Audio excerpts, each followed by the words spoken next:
Your student loan payment? I used it to buy your brother a used BMW. Dad said casually, like he was telling me he'd picked up milk on sale. I remember staring at him, then at the key fob dangling from his fingers. Shiny little BMW logo swinging over the kitchen table like a hypnotist watch. The number in my head was louder than his voice. $3,400. The exact amount I transferred to his account 2 days ago, the third month in a row. Mom didn't even look up from chopping tomatoes. He needed a car. She shrugged. You can just pay more next month. Stop being dramatic. Vincent. My name is Vinny, but my parents only use Vincent when they're about to call me ungrateful. I didn't argue. I swallowed whatever was rising in my throat, took my phone out under the table, and refreshed my banking app. Balance lower than low. Upcoming rent, grocery, med school textbooks I still hadn't bought. I didn't argue. I went back to my tiny room, shut the door, sat on the bed, and changed my online banking, reset every password, and moved every cent out of the joint savings Dad insisted we keep for family planning. Then I opened my email, attached screenshots of the last 3 transfers, and sent one short message to the student loan company. Hi, I've been giving my parents money to pay this loan directly, but I just learned the payments haven't been made. Please see attached proof of transfer on my side. I believe there's been misuse of funds. When the investigation started, the real car crash wasn't on the road. It was in my family group chat, our kitchen, and a small cold office at the bank where my parents finally realized their golden child budget had just hit a wall. 2 hours after Dad dropped the BMW bomb, my little brother Leo pulled into the driveway like he was in a music video. The car wasn't even that nice. 8-year-old model. A scratch along the rear bumper, one foggy headlight. But to Leo, it was a crown. He revved the engine twice before turning it off. I watched from the kitchen window as he stepped out in his gray joggers and university hoodie, flipping his hair like the neighbors were definitely watching. Dad clapped him on the shoulder outside. See, I told you I'd sort it, he said, loud enough for me to hear through the glass. A man needs a good car. Mom leaned toward the window, smiling. Your brother's finally going to look respectable on campus, she said. Then she glanced at me, eyes sweeping over my thrift store jeans and stained cafe t-shirt. Maybe one day you will too when you stop being so tight-fisted. My phone buzzed. Bank alert. Low balance threshold reached. I locked the screen so fast my thumb hurt. Leo burst into the kitchen a second later, keys spinning around his finger. Vinny, man, you should see the sound system in that thing. He grinned. Bluetooth and everything. You can't be a doctor rolling up in that rusty Honda forever. It's paid off, I said quietly. And it runs. He didn't hear me or pretended not to. Dad opened the fridge like nothing was wrong. Anyway, we're all making sacrifices, he announced. We'll catch up on your loan next month. Don't go whining to your little bank app. I didn't say a word, but in my head, something shifted with a clean final snap, like a bone setting in the correct place for the first time. I'm 23, in my second year of med school, and I work nights as a waiter at a mid-tier Italian place where the breadsticks are endless, and so is the stress. The only reason I'm even in med school is loans, scholarships, and the kind of stubbornness you grow when your parents keep repeating, "We're not made of money," while buying your brother limited edition sneakers. Growing up, the financial script in our house never changed. Leo was the investment. I was the backup plan. If Leo doesn't get into law school, at least we'll have our little doctor. Mom would say, ruffling my hair without looking at my grades. She said it like I was a spare tire. When I got top marks in biology, Dad nodded once and went back to talking to Leo about his soccer stats. When Leo passed a class he'd almost failed, they took him out to dinner. When I got a partial scholarship, Mom's first reaction was, "So, they're not paying for everything?" It was like that with money, too. Leo got a gaming PC at 16. I got his old laptop with the missing E-key. Leo got gas money and cash. I got You Can Walk. It's healthy. Still, I kept my head down. Saved. Worked. At 18, I started waiting tables. At 19, I took every extra shift I could, shoving tips into an envelope I hid in my anatomy textbook.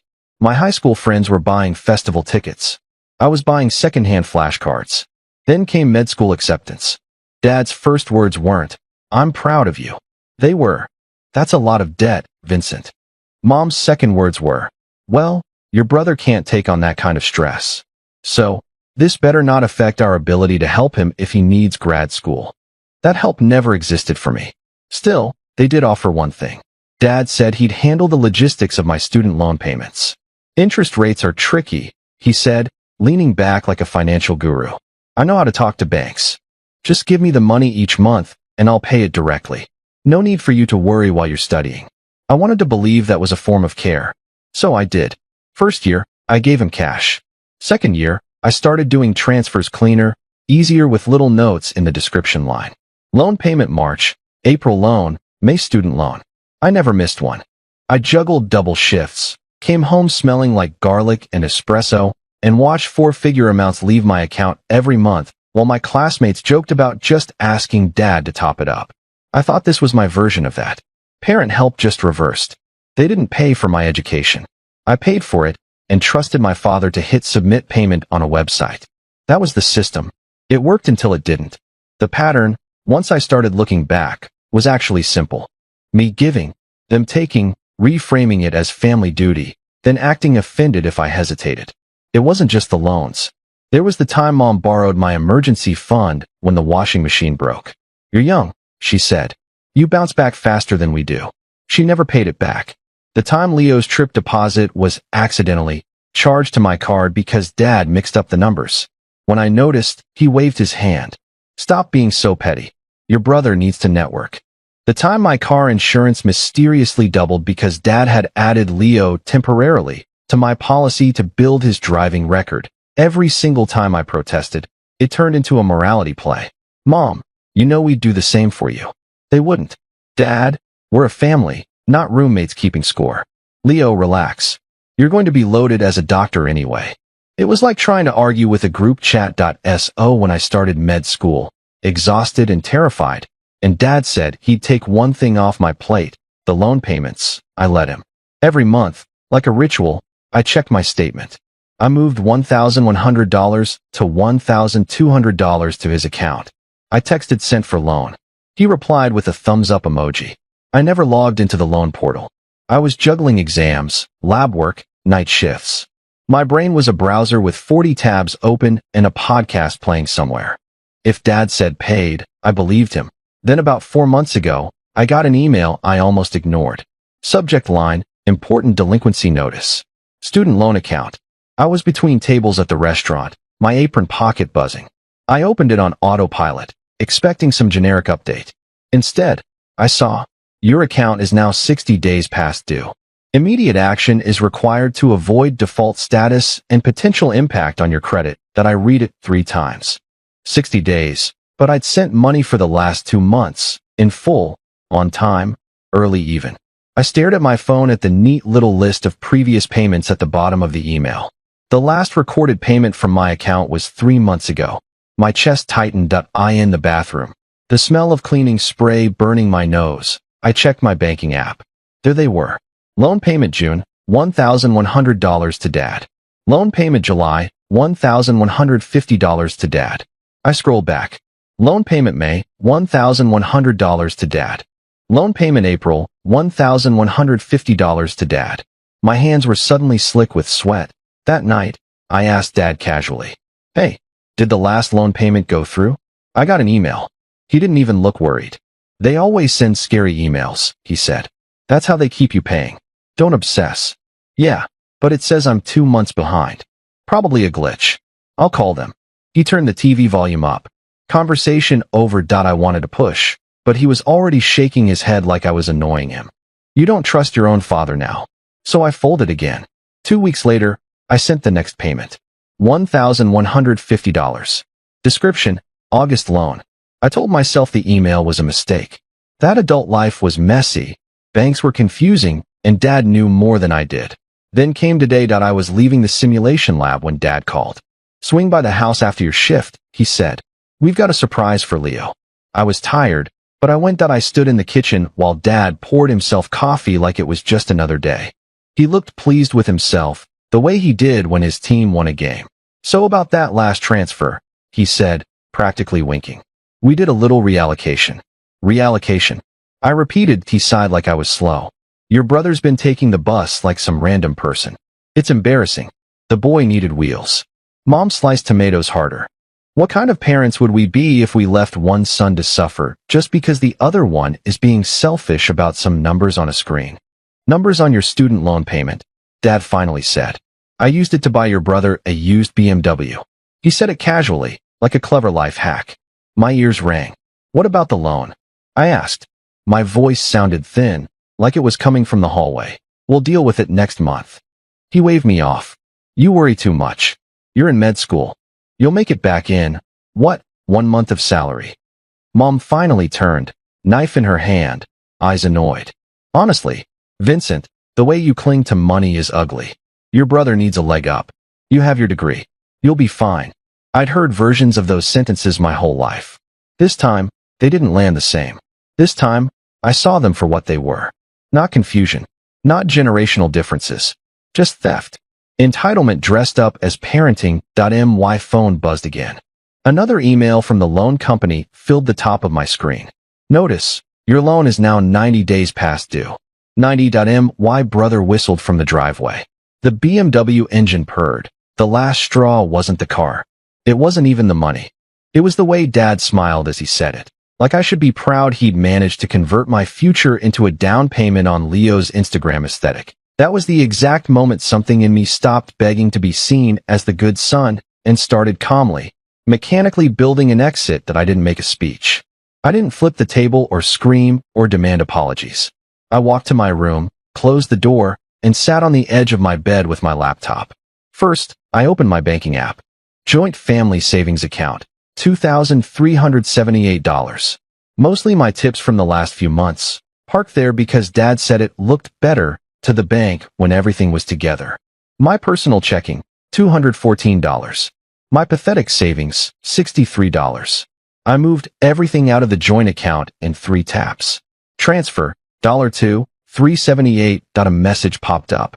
Are you sure you want to transfer all funds? Yes. Next. Then I changed both passwords, logged out of every device, and removed Dad as an authorized user. I turned on every security feature the app offered, then checked the history. I'd never really looked before.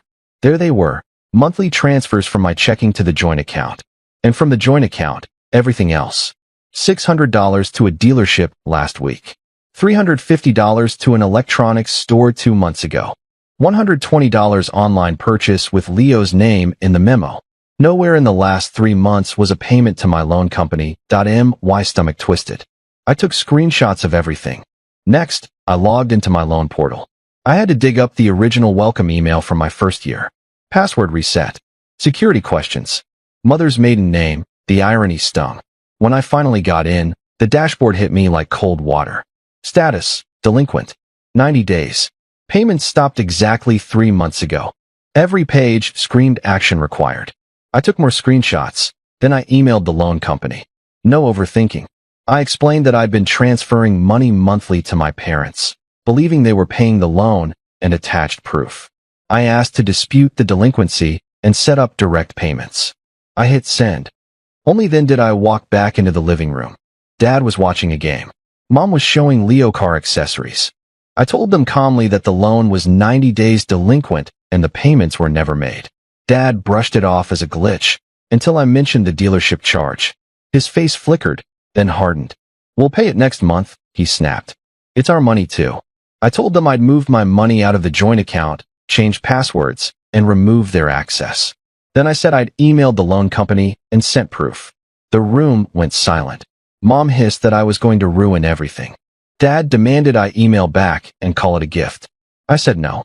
The word surprised me with how solid it felt. They accused me of being dramatic, selfish, ungrateful. Leo said it was just money. I told them it was my future, that I was done being their ATM, done trusting them with anything that could destroy my life. Dad warned me not to expect help if I went through with this.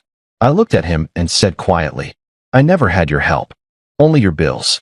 He waited for me to back down. I didn't. I always had backed down before. This time, I didn't. Dad finally pointed to the door. Get out of my house if you're going to betray your family. I nodded and packed in 10 minutes. Laptop, scrubs, textbooks, work shoes, the hoodie I used as a pillow on night shifts. Mom followed me, whispering fast and sharp. If you walk out now, don't expect to come back. We're the only ones who truly love you. You loved what I gave you, I said. Not me. She flinched, then threatened to tell the relatives I stole from them. For the first time, the threat didn't make me sick.